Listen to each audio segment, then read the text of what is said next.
જાહેરાત રાજ્યમાં જિલ્લાની સંખ્યા 33 થી વધીને 36 થઈ શકે। 3 જિલ્લાની પુનઃરચના માટે સરકારની વિચારણા। રાધનપુર, થરાદ, વિરમગામ અને વડનગર તાલુકા જિલ્લા જાહેર થઈ શકે। 2013માં રાજ્ય સરકારે 7 નવા જિલ્લા જાહેર કર્યા હતા।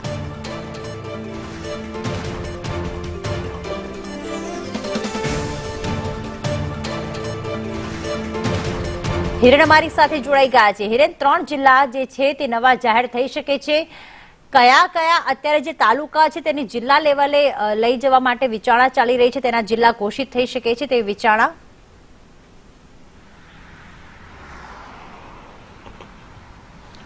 જો સ્વાભાવિક રીતે કેટલાક જિલ્લાઓ એટલે કે અમદાવાદ, સુરેન્દ્રનગર, કચ્છ, પાટણ, બનાસકાંઠા આ જિલ્લાઓ એવા છે કે વિસ્તારની દ્રષ્ટિએ ઘણા મોટા પડે છે અને એના કારણે છેવાડાના માનવી એટલે કે દાખલા તરીકે અમદાવાદ ગ્રામ્યનો છેલ્લો ગામડું છે, જે છેલ્લું ગામડું સુરેન્દ્રનગર અને કચ્છની બોર્ડરને અડીને આવેલા છે, તો એ વ્યક્તિએ કોકના સરકારી કામકાજ માટે અમદાવાદ સુધી આવવું પડતું હોય છે। એ જ પ્રકારે કચ્છમાં રાધનપુર અને પાટણને અડીને આવેલા ગામડાઓએ ભુજ સુધી પોતાના કામ માટે જવું પડતું હોય છે, તો બનાસકાંઠામાં વાવ વિસ્તારના લોકોએ સીધું કામ માટે જવું પડતું હોય છે, તો પાલનપુર જવું પડતું હોય છે।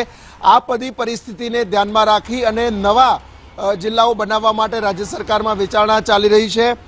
અત્યાર સુધી જે માહિતી મળી રહી છે તે અંતર્ગત જો કચ્છ, બનાસકાંઠા અને પાટણ આ 3 જિલ્લાઓ છે એમાંથી કેટલોક વિસ્તાર અલગ કરી અને નવો જિલ્લો બનાવવામાં આવે તો રાધનપુર અને થરાદ આ બેમાંથી કોઈ પણ એક જિલ્લો બની શકે છે, જેથી કરી અને બોર્ડર વિસ્તારનો જે ગામડાઓ છે રાધનપુર, કચ્છ અને બનાસકાંઠાને અડીને આવેલા એ તાલુકાઓ લગભગ 6 થી 7 તાલુકાઓ એક કરી જરૂર પડે તો નવા તાલુકાઓ બનાવવા અને એને ત્યાં સાથે રાખી એક નવો જિલ્લો બનાવવો, એમાં રાધનપુર અથવા તો થરાદ કોઈ પણ એક જિલ્લો બની શકે છે।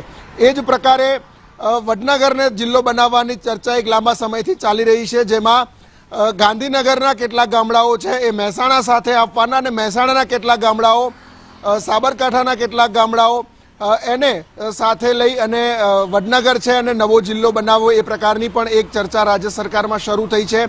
એ જ પ્રકારે અન્ય જિલ્લાઓ જો જોઈએ તો અમદાવાદ ગ્રામ્યના અને વિરમગામ આસપાસનો સુરેન્દ્રનગરનો જે પટ્ટો છે એને અલગ કરી અને એક નવો જિલ્લો બનાવવાની વિરમગામ જિલ્લો બનાવવાની વિચારણા છે એ ચાલી રહી છે।